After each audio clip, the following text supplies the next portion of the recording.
So I was putting the spare wheel back on the rear door and my dad said this. I said, I'll give you a hand with it. It's alright. They're heavy. There's a technique. Hi folks, Will at LR Workshop. These wheels and tyres weigh about 30 to 35 kilograms, so for old farts like my dad it becomes a bit of a struggle. So I wanted to share a technique that I use that may take some of the strain out of this task for you if you're finding it a bit difficult. So we all know about having a straight back and lifting with your legs. This bit is the key part.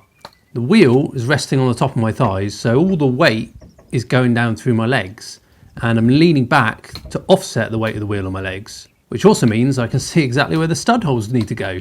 I'm 5'11" and about 12 stone, so I'm not a beefcake, but there was absolutely no stress in that manoeuvre at all.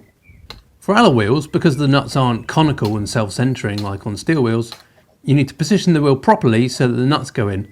And instead of trying to lift the entire wheel to do that, I rock the wheel one side to the other to gain the clearance to put the nut in.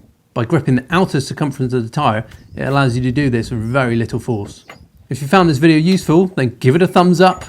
Thanks for watching. Bye for now.